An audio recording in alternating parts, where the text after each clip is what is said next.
My boyfriend texted, "I'll be staying at Beatrice'S tonight, don't wait up." I replied, "Thanks for letting me know." Then I packed his entire life in boxes and left them at her door. His 3 a.m. panic call was just the beginning. Hello everyone. Thank you for being here with me today. Before I begin my story, I'd love to know which city you're joining us from. Please feel free to share in the comments. Now, let me take you into this story. My name is Audrey, and I want to tell you a story. It's a story about how my entire life, a life I thought was perfect, fell apart and was rebuilt in the space of about a week.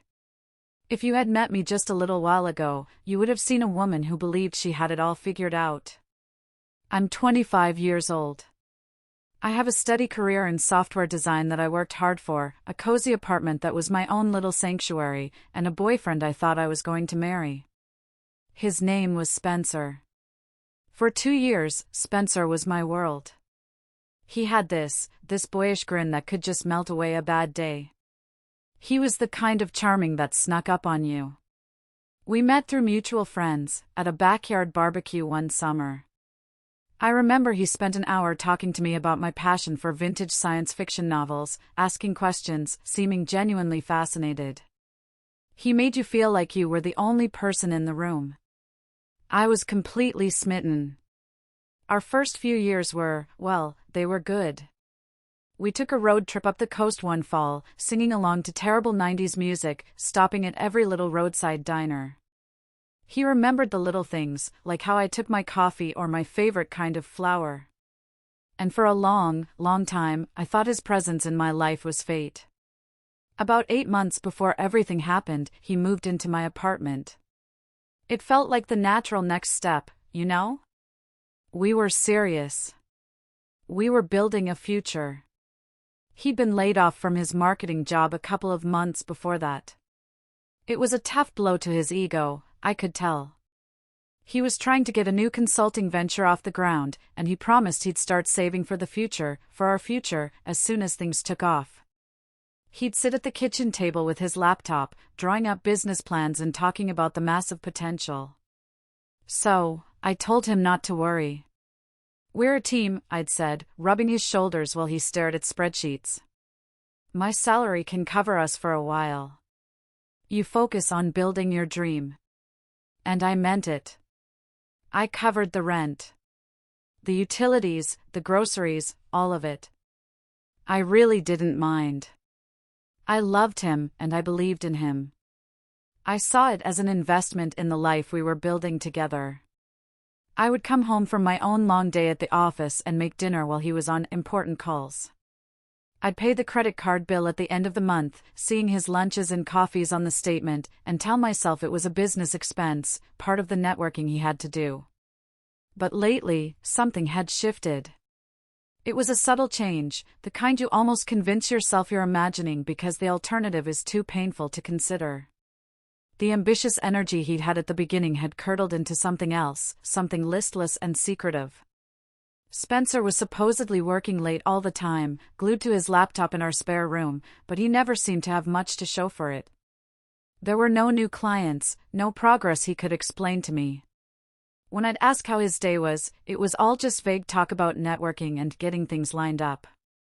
And then there was his phone. For the longest time, his phone was just a piece of technology. He'd leave it on the coffee table, on the kitchen counter, face up, without a second thought. But over the last few months, it had become an extension of his hand. It was always with him. Always face down. And always password locked.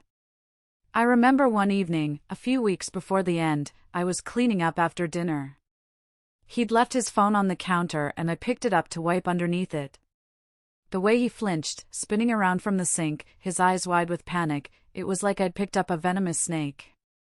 "I got it," he said, snatching it from my hand with a forced, tight smile. He never left it out again. I tried to shake the unease off. I really did. I told myself I was being paranoid, that his stress about work was making him jumpy. That love means trust. But it's hard to trust when the person you love starts building invisible walls around himself, brick by invisible brick. I remember something my dad told me once. He passed away a few years ago from a sudden heart attack, and the grief still hits me at the oddest times. He was a man of few words, but he was my rock. He left me a small inheritance, enough to help with the down payment on this very apartment, and I've always felt his presence here. When I was 17, I was crying my eyes out over my first high school heartbreak. The boy had cheated on me. My dad didn't give me platitudes or tell me there were other fish in the sea. He just sat down next to me on my bed, put a firm, steadying hand on my shoulder, and said, "Audrey, a man who hides his phone is already gone in spirit. Don't you ever beg someone to stay when they've already left you." Back then, I think I rolled my eyes. It sounded so dramatic. But now, sitting in my apartment, feeling that knot of suspicion tighten in my stomach every night Spencer came home late smelling faintly of perfume that wasn't mine, his words felt less like advice and more like a prophecy. Then came the message. It was a Tuesday night. I'd had a good day at work, one of those rare days where every line of code just worked. I came home feeling optimistic. I decided to make one of Spencer's favorite meals, pasta with a slow-cooked bolognese sauce. I had the music on, a glass of wine poured, and the whole apartment smelled of garlic and oregano and simmering tomatoes. It was one of those simple, domestic moments that I used to cherish. Around 7:30, my phone buzzed on the counter. I wiped my hands on a dish towel, smiling. I honestly thought it would be Spencer, telling me he was finally on his way home and that he was excited for dinner. I picked it up. My smile faded as I read the name. Spencer. My heart gave a hopeful little flutter. I opened the text. And then the world tilted on its axis. The message wasn't long. It wasn't even cruel, not on the surface. But it shattered my world in 11 simple words. It read, "Staying at Beatrice'S tonight. Don't wait up." Beatrice. His co-worker. The same Beatrice whose Instagram photos he liked at 2 o'clock in the morning, a stream of hearts on pictures of her in cocktails, dresses, and on weekend trips. The same Beatrice who always laughed a little too loud, a little too long, at his jokes during office parties, touching his arm as she did. The same Beatrice he swore up and down was just a friend, and that I was being crazy for ever questioning it. My pulse, which had been humming along with the rhythm of my evening, slowed to a crawl. I could feel the blood drain from my face. I stood there, in my warm, fragrant kitchen, staring at the glowing screen of my phone. The sauce on the stove started to bubble too furiously, threatening to burn at the bottom of the pot, but I didn't notice. It felt like I was watching a scene from someone else's life. A movie about a woman whose heart was breaking and she didn't even know it yet. My first instinct, for a fleeting second, was disbelief. My brain scrambled for a logical, innocent explanation. Maybe it was a work thing. A late project. Maybe her power was out and he was just being a good friend, helping her on a deadline. Maybe. But my second instinct, the one that whispered from that deep, honest place in my gut, told me the truth. It was a truth I had probably known for months but had refused to acknowledge. He had made a choice. And it wasn't me.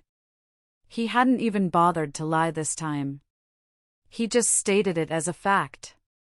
My fingers felt like they were made of lead, they were numb and cold, but they still moved. I typed back a reply. My hands were trembling, but my message was calm. Deliberately so. "Thanks for letting me know." That was it. No questions. No accusations. No screaming "Where are you" in all caps. Just 5 words that sealed his fate. I pressed send.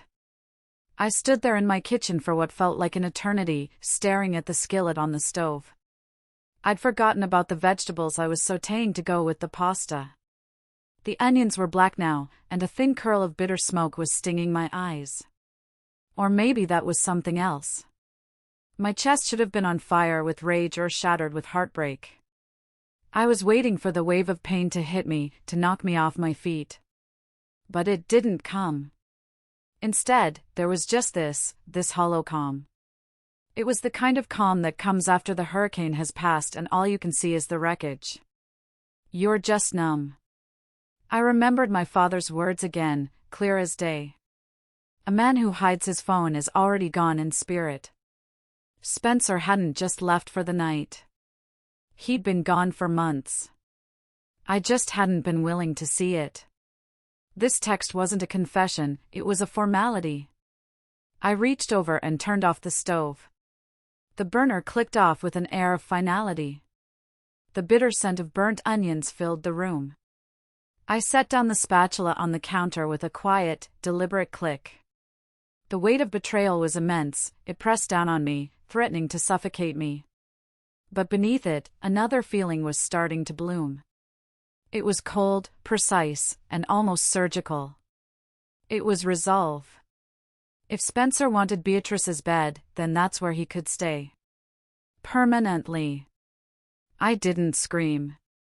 I didn't cry. I didn't throw the pan of burnt vegetables against the wall, though a part of me wanted to. Instead, I walked over to the hall closet, the one where I kept old boxes from when I moved in and from packages I'd received. I pulled out the first empty cardboard box I could find, a large one from a bookshelf I'd ordered. I carried it into the bedroom, our bedroom, and placed it on the bed we once shared, right on his side. And then, one neat fold at a time, I began to pack. The first shirt I folded was his favorite, an old gray hoodie, worn soft from years of use. It was the same hoodie he draped over my shoulders on our very first date. We had gone to see some indie movie, and afterwards we were walking home, talking about it, when a sudden summer downpour caught us off guard. We huddled under an awning, laughing, and I was shivering in my thin dress. He'd taken it off and wrapped it around me. It smelled like him, like clean laundry and some faint, woodsy cologne. For just a moment, my fingers lingered on the soft, worn fabric.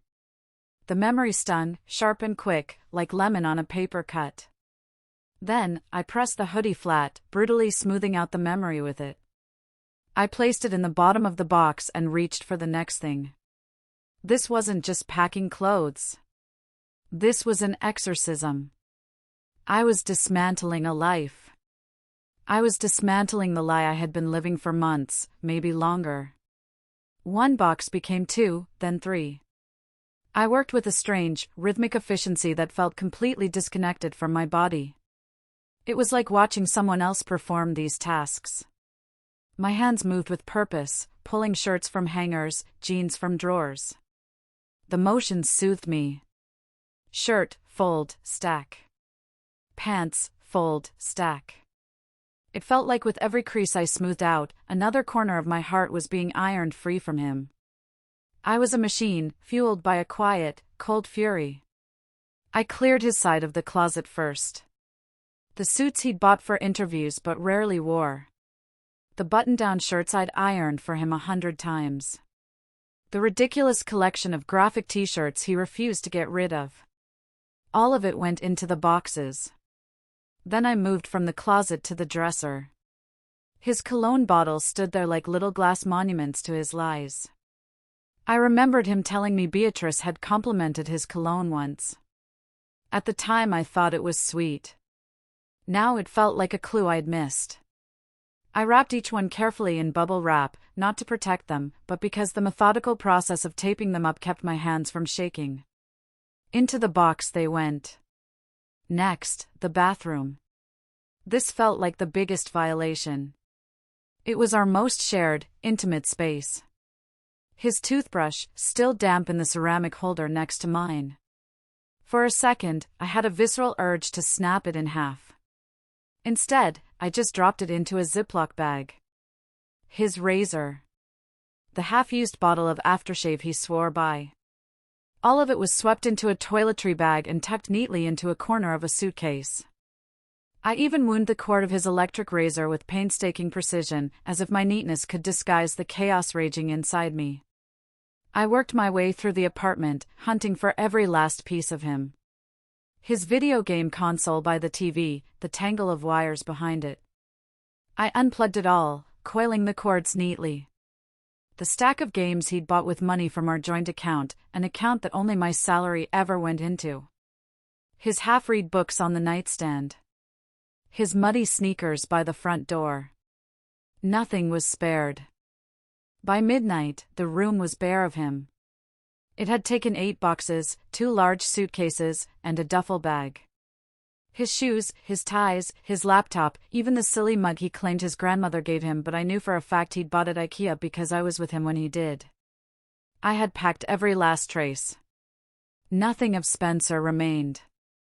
I even stripped his pillowcase off the pillow and took his towel from the bathroom hook. I would not sleep on his lies or dry myself with his deceit. I folded the pillowcase neatly, placed it on top of the final suitcase, and stood back. The apartment looked different without his clutter. It was bigger, cleaner, lighter. The air itself felt different, like a pressure I hadn't even realized was there had finally been released. I took a deep breath, and it felt like my own again. I glanced at the clock on the wall. 10:15 p.m. The decision formed in my mind like a lightning strike, clear and absolute. I wasn't going to let these boxes sit here, collecting dust in the corner like some sad shrine to what we used to have.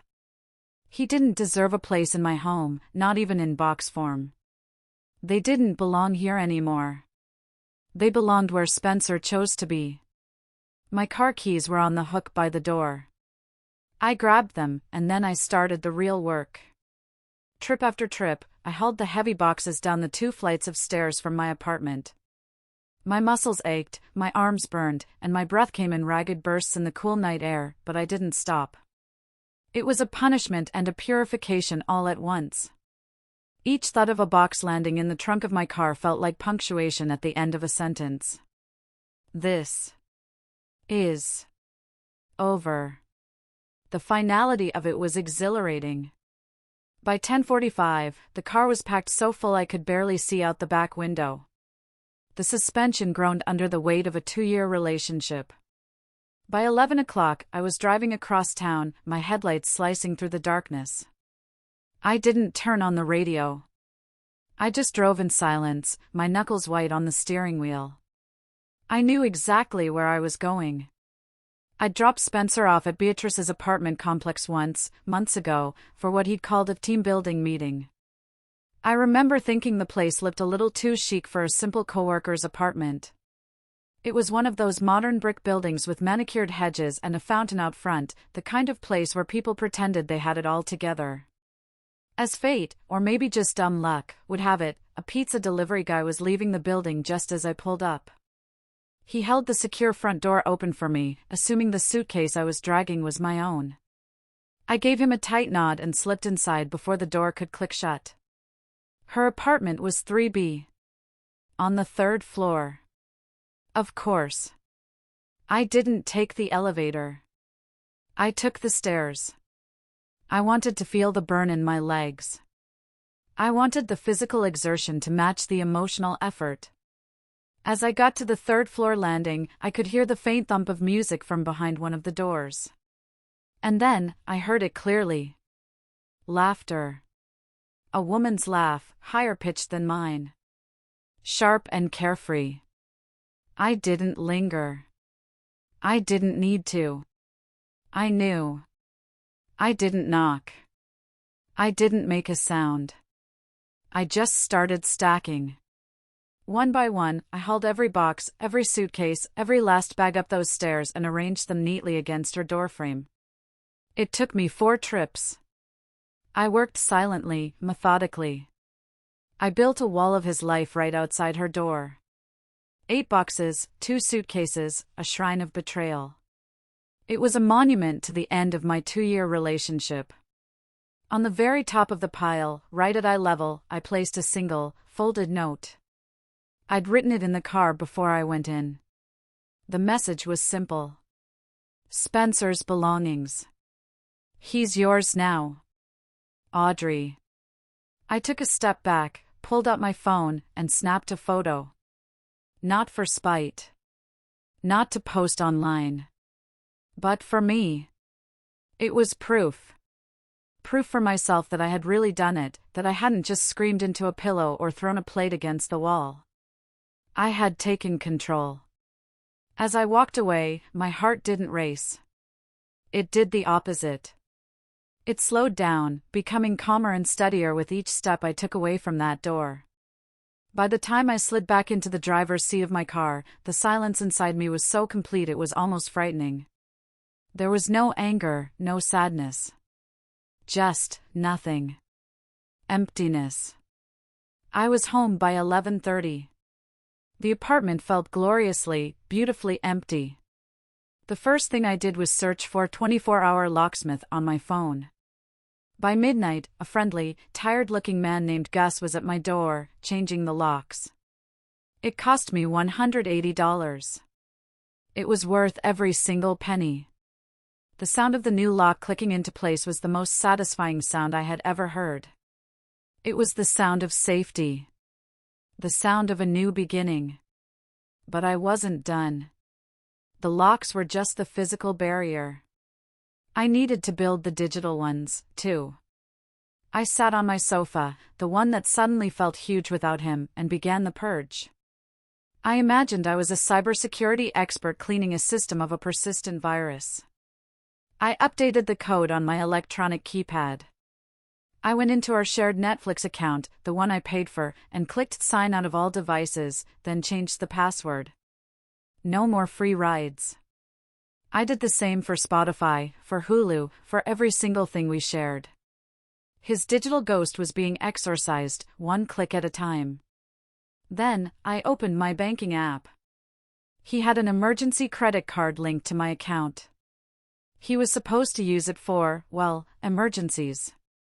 But lately, I'd noticed the daily charges from Starbucks, the lunches I knew he was having with his work friends, the video games from the online store. It was a slow, steady drain on my finances, another way he was taking from me without giving anything back. I navigated to the card management screen. A picture of the card popped up. I clicked the button. Cancel card. A small pop-up asked for a reason.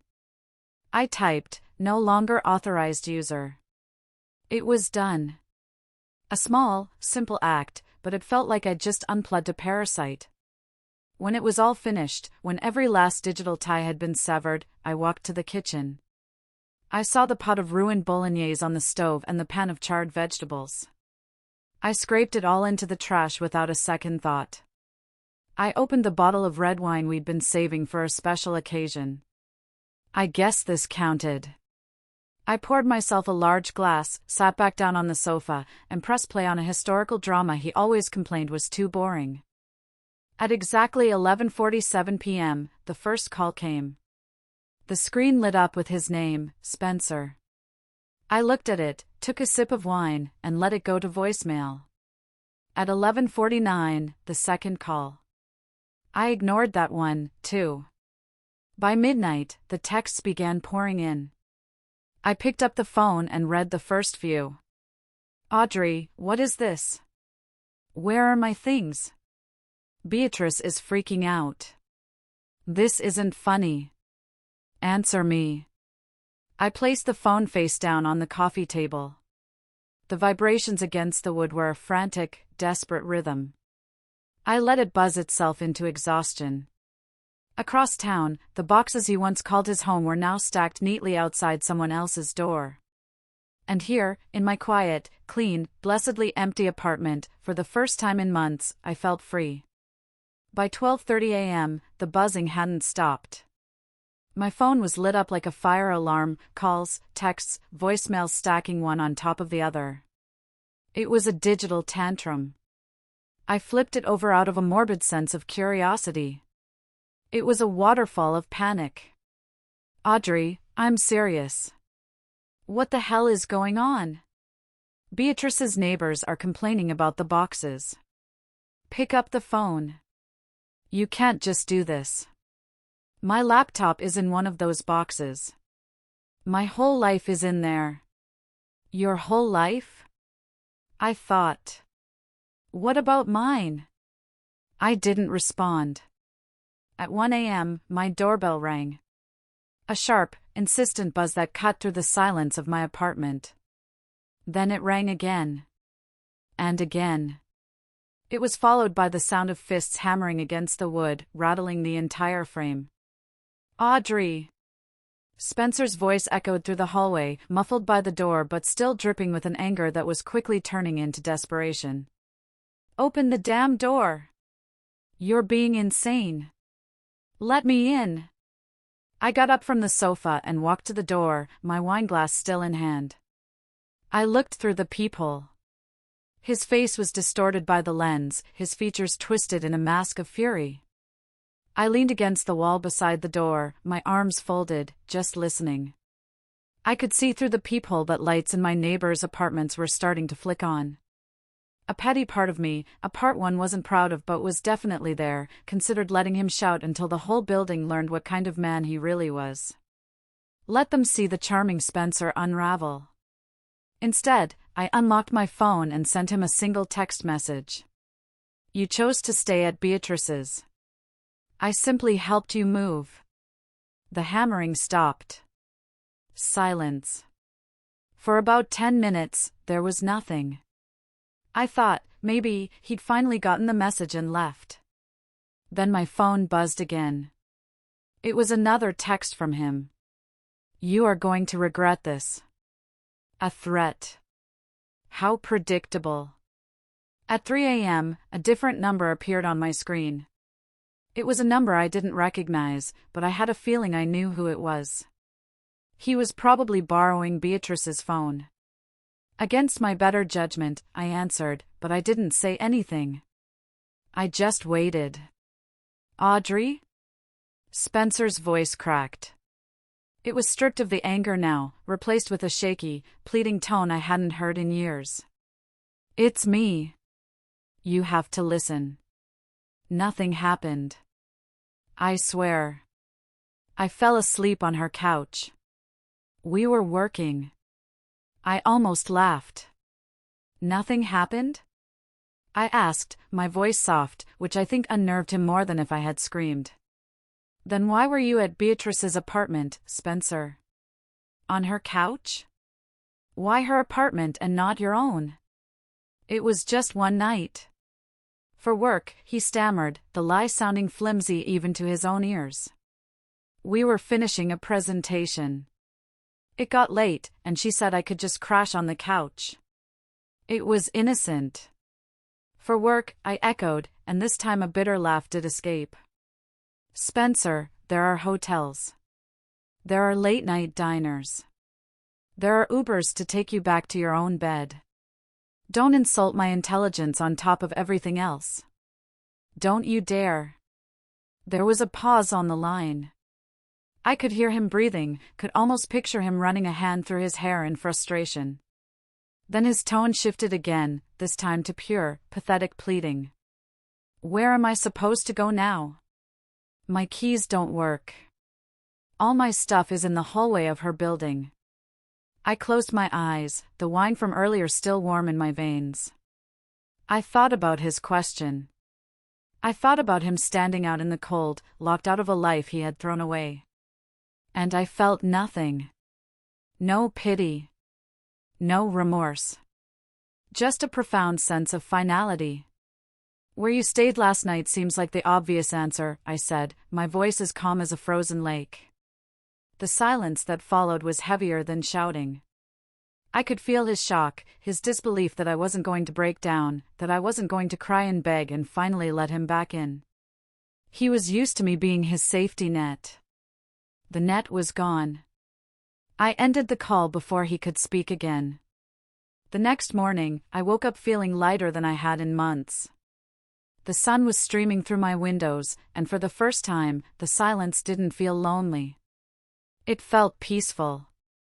I made coffee and sat by the window, actually enjoying it. Around 8:30 a.m., my landlord, Mr. Henderson, called. "Audrey, good morning," he said, his voice cheerful. "Just confirming you had the locks changed last night?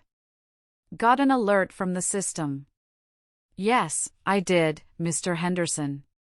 I'm sorry for the late-night call to the service." He chuckled. Don't you worry about that. Figured something was up. Your boyfriend showed up at my office first thing this morning, looking like he'd slept in his car. Claimed it was all a big mistake and he'd lost his keys. Demanding a spare. Ex-boyfriend, I corrected him, the word feeling good on my tongue. Ex. Right. Well, he swore he was on the lease, said he had tenants' rights. He's not, I said firmly. Never has been. He never paid a dime of rent or signed any paperwork. His name is nowhere on that lease agreement, and you know it. I'd insisted on that from the beginning, a small act of self-preservation I was now incredibly grateful for. Good to know, my landlord said, a clear note of amusement in his tone. That's what I told him. He wasn't too happy about it. Don't you worry, I'll handle him if he comes back. You have a good day. But I knew Spencer wasn't finished. Men like him never go away that easily. And sure enough, by 9 a.m., the flying monkeys descended. His mother, Brenda, the queen bee of misplaced loyalty, was the first to attack. My phone rang, her name flashing on the screen. Against my instincts, I answered. I wanted this to be over, and that meant facing it head-on. How dare you, she snapped, without so much as a hello. Her voice was shrill with indignation. How dare you throw my son out onto the street like a piece of trash? I took a breath, holding the phone slightly away from my ear. Brenda, I said, my voice even. Your son texted me last night to say he was staying at another woman's house. I just helped him make that arrangement permanent. He made one mistake, she hissed. He told me everything. They were working, and he fell asleep. It was a mistake. And you ruin his life over it? No, I replied calmly, my patience wearing thin. He made a choice. And I respected it. This isn't about one mistake, Brenda, it's about a pattern of disrespect and lies. This was just the first time he got caught so carelessly. You are legally obligated to give him 30 days' notice. He's going to get a lawyer. You can't just evict him, she shouted, and I could tell Spencer had been feeding her bad legal advice. Wrong, I said, cutting her off. I spent an hour this morning on the phone with a legal aid service, Brenda, just to be sure. He never paid rent. He never signed the lease. Under the state's law, he was a long-term guest in my home. And a guest's invitation can be revoked at any time, for any reason. Guests don't get 30 days. You might want to tell your son's future lawyer that. You're heartless. He loves you. No, Brenda, I said, and a wave of clarity washed over me. He loves what I provide. A free place to live, a safety net, someone to clean up his messes. I'm finally done being his safety net.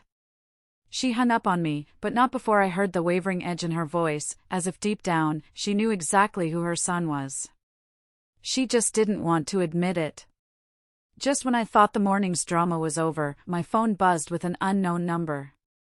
I almost ignored it, but curiosity got the better of me when it rang back a second time. I answered. Audrey? The voice was sharp, male, and angry.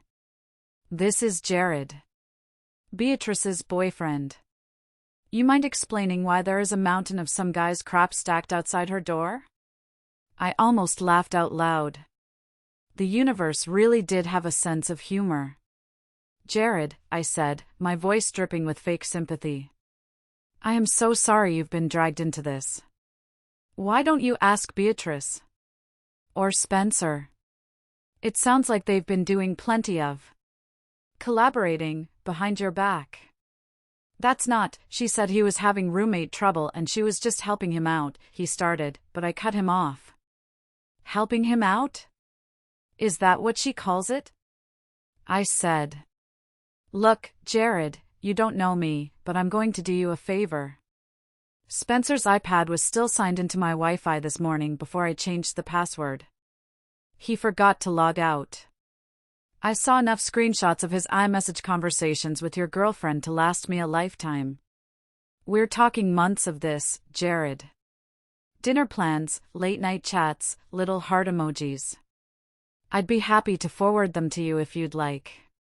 Just give me your email address. There was a dead silence on the line, then a muttered curse before he hung up. I set my phone down, and I noticed something unexpected. My hands weren't shaking. For the first time in months, I felt completely, unshakably steady. Of course, I knew Spencer wouldn't let go easily. Men like him, men whose egos are as fragile as glass, never do. They don't see the end of a relationship as a sad event, they see it as a battle they lost. And they always want a rematch. I had a feeling, deep in my gut, that this was only the beginning. It was only a matter of time before Spencer himself called again, once he'd regrouped and come up with a new strategy. He called that afternoon. This time, his tone wasn't pleading. It wasn't angry. It was something far more twisted. It was smug. Rehearsed. Audrey, he began, his voice smooth as oil, like he was a CEO handling a minor PR issue. We need to talk. I think there's been a massive overreaction on your part. I stayed silent, letting him spin his web. It wasn't what you think, he said. It was a test. I actually let out a short, sharp laugh. I couldn't help it. A test? Are you serious right now? What was it a test of, Spencer? Your ability to lie straight to my face? No, he said, his voice dripping with condescension, like he was explaining a complex theory to a simple-minded child. It was a test of your love for me. A test of your passion. I wanted to see if you still cared. If you really loved me, you'd fight for me. You'd get jealous. You'd storm over there and make a scene. You'd show some passion. That's what women do when they care. You failed, Audrey. You didn't fight. You just gave up. It just proves you never really loved me. The audacity of it, the sheer, twisted logic of his gaslighting, almost stunned me into silence. Almost. He wasn't just trying to excuse his behavior, he was trying to blame me for my reaction to it. He was trying to rewrite the entire story to make me the villain. You wanted a dog, Spencer, I said, my voice dangerously quiet. Something loyal that would come running back no matter how many times you kicked it, wagging its tail, just happy to have you home. I'm not a dog. I don't chase. I replace. His voice cracked then, the smooth facade crumbling. Replace me? With who? He sputtered, the question laced with pure, pathetic disbelief. I let the pause hang in the air for a few delicious seconds. I hadn't planned on saying it, but the words just came to me, a perfect little weapon. Then I delivered the line like a dagger. I already texted Garrett. We're getting coffee tomorrow. The silence on his end was absolute. Garrett. He was a friend from my rock climbing gym, a genuinely good guy who Spencer had always, irrationally, accused me of liking too much. He called Garrett a threat just for existing in my orbit, for being friendly to me. The truth was, Garrett and I had never been more than friends. I hadn't actually texted him. But Spencer didn't need to know that. You wouldn't, he whispered, the sound raw with a mix of disbelief and wounded pride. Watch me, I replied, and I hung up the phone. That's when his campaign of terror truly began. By that evening, my phone lit up with alerts. Spencer had plastered his Facebook page with a long, rambling post. It was a masterpiece of victimhood, carefully crafted to win sympathy. I need to share my truth, it began. My ex Audrey is unstable. For months she has been controlling and emotionally abusive. Last night, she had a psychotic break and threw me out on the street with nothing for no reason. She is trying to ruin my life because she is insecure. Please, don't believe her lies. Pray for her.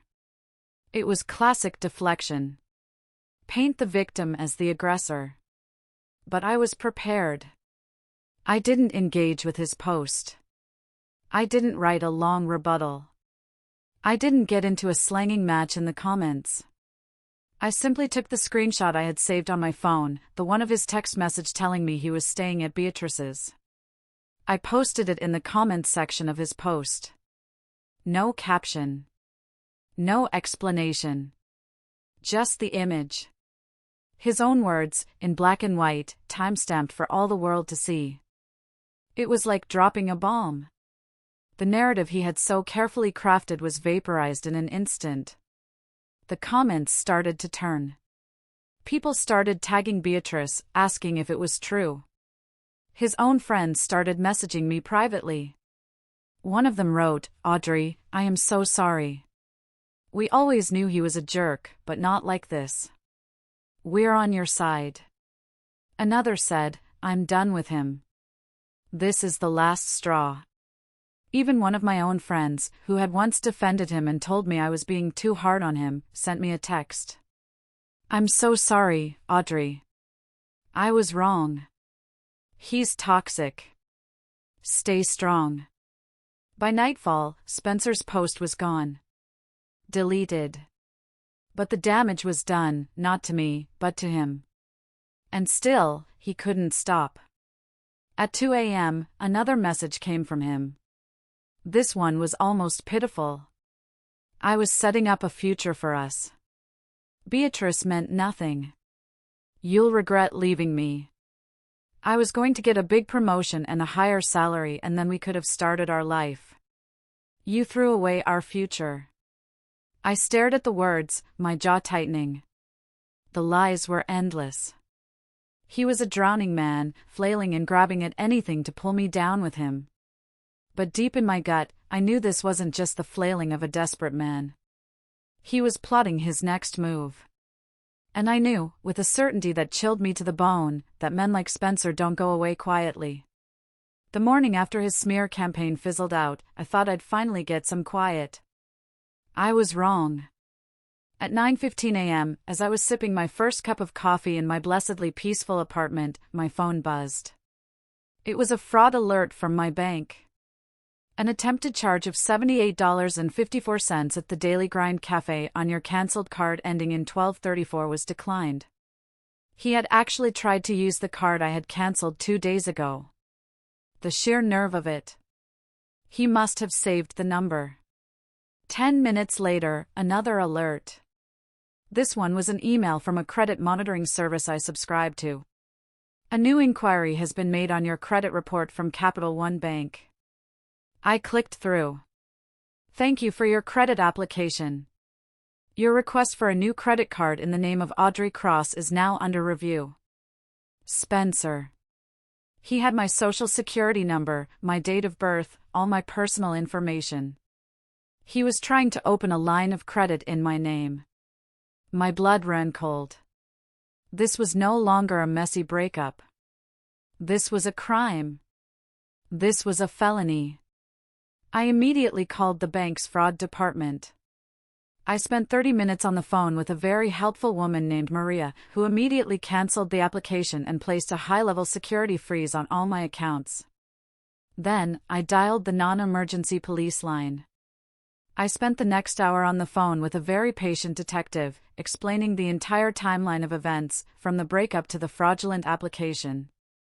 I emailed him the screenshots of the fraud alerts and the credit inquiry. Attempted identity theft is a felony, Ms. Cross, the detective told me, his voice serious. He used your personal information to try and open a line of credit without your consent. We can open a formal investigation.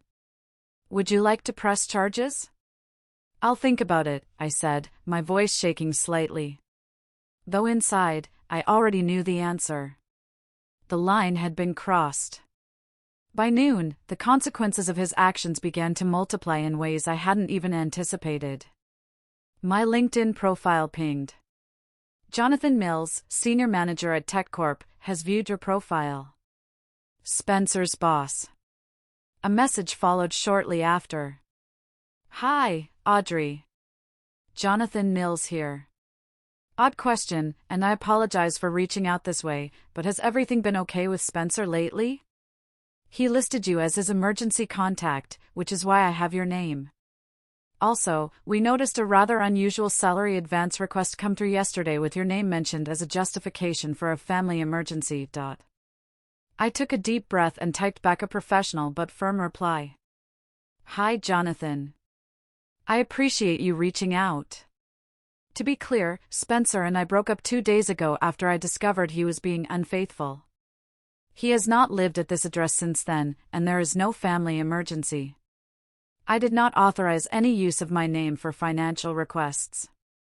As for his well-being, you may want to check with his coworker, Beatrice, as he stayed overnight with her on Tuesday. I believe they've both been calling in sick since then. There was a pause, then a reply. Interesting coincidence. We have a very strict anti-fraternization policy here regarding employees in the same department. It's a fireable offense, designed to prevent exactly these kinds of messy situations. Thank you for your candor. This clarifies a lot. By 3 p.m., Spencer called from an unknown number. I almost didn't answer, but I'm glad I did. The fury in his voice was raw, unhinged. You got me fired, he screamed into the phone. No, I said calmly, my voice a stark contrast to his rage. You got yourself fired. You broke up our relationship, you lied to your boss, and you broke your company's rules. I just told the truth when I was asked. I wasn't dating her, he snapped. It was a mistake. Your boss seems to think otherwise, I replied. So does her boyfriend, by the way. I heard he had quite a chat with her after he found your mountain of belongings at her door. How am I supposed to live without a job? Without money, he demanded, his voice cracking with desperation. My career is over. What am I supposed to do? Maybe Beatrice can support you, I replied, my voice as sweet as poison. Oh, wait. I heard from a little bird that her position was also terminated this afternoon. What a shame. Maybe you two can look for jobs together. His rage spilled into a stream of incoherent curses before the line went dead. Later that evening, another call, this time from his mother, Brenda. Her voice was no longer sharp and accusatory. It was softer now, almost begging. Audrey, please. He's learned his lesson. He's a mess. He got fired. He has nothing. Don't press charges for this credit card thing. Please. You'll ruin his entire life. Think of his future. I pressed the phone closer to my ear, staring at the quiet, peaceful apartment around me, an apartment that was finally, truly free of his presence. Brenda, I said evenly. He tried to ruin my credit. He tried to steal my identity and put me into debt. He didn't think about my future then. He ruined his own life, one bad decision at a time. I'm just not going to carry the blame for it anymore. There was a long silence, then the sound of her muffled sobs before she hung up. For the first time since this all began, I felt something close to satisfaction. Not because Spencer's life was crumbling, but because the mask had finally, completely fallen off. Everyone else could see him now for what he was, a selfish boy who played games until he lost everything. Still, in the back of my mind, I knew. Cornered men rarely retreat. They lash out. And I had a sinking feeling that I hadn't seen the worst of Spencer yet. Saturday afternoon, I was in my kitchen making coffee when a deep, rumbling sound shook the street outside. I peered through the blinds and my blood ran cold. It was a U-Haul truck, parked crookedly at the curb right in front of my building, taking up 2 parking spaces. And then I saw him. Spencer. He wasn't alone. 2 of his cousins, guys I'd met a few times at family barbecues, climbed out of the cab. Cody and Shane. They were big guys, muscles flexing under cheap tank tops, the kind of guys you hire for intimidation, not for careful moving. Spencer strutted behind them like a general marching his army into battle. My heart didn't race. It settled into a low, heavy drumbeat.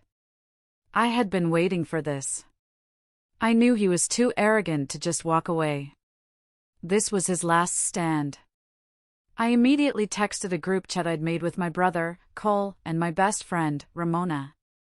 My message was simple, code red. U-Haul has arrived. Get here now. They both lived less than 10 minutes away. I got 2 thumbs up emojis back instantly.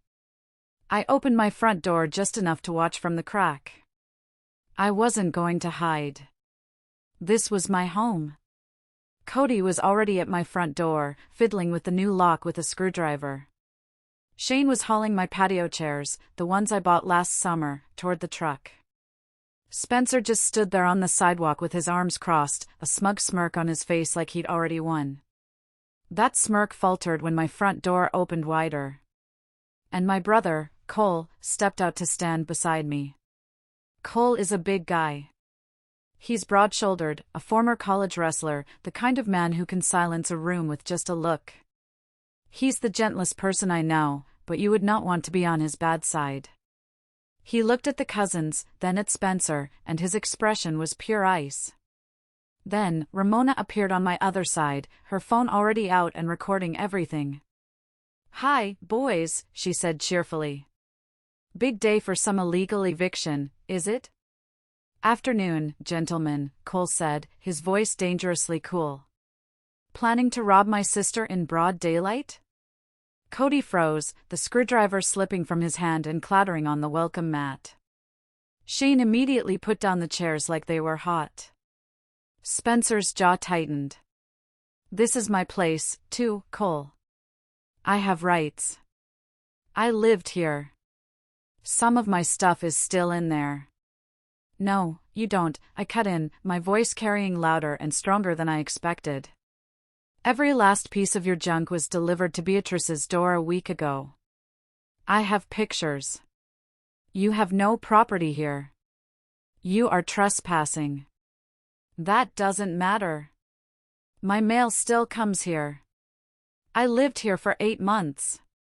I'm moving back in," he blustered, trying to puff out his chest. Ramona stepped forward, her camera steady in her hand. "You mean breaking and entering?" she asked sweetly. "Because that's what trying to force a lock is called. Pretty sure that does matter to the police." "Smile for the camera, Spencer." And then, as if the universe itself enjoyed a bit of theatrics, a familiar voice called out from the sidewalk. "Gentlemen. Is there a problem here?" We all turned. It was Officer Miller. His real name is Frank. He's a friend of my dad's from way back, and he'd become a sort of uncle to me and Cole over the years. I'd called him that morning, not the police line, and just gave him a heads up that my ex might cause trouble. I guess he decided to swing by on his patrol. He was in full uniform, and he flashed his badge, even though we all knew who he was. "Care to explain why you're attempting a burglary?" The cousins, Cody and Shane, went pale. Cody held up his hands and muttered something about being misinformed and that he thought they were just moving furniture. He started backing toward the U-Haul. Shane followed close behind, mumbling apologies.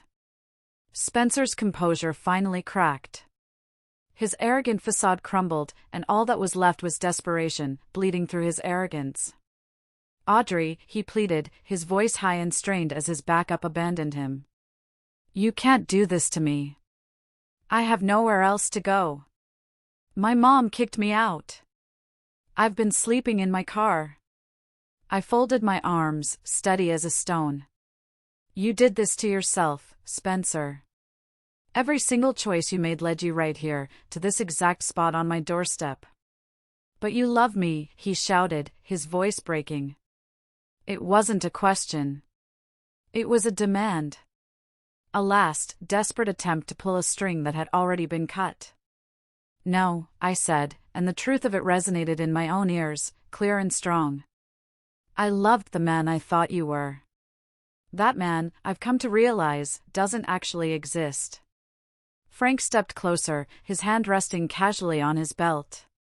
Spencer Harper, he said, his voice all business now. We've already got a police report for attempted identity theft in your name, filed 2 days ago.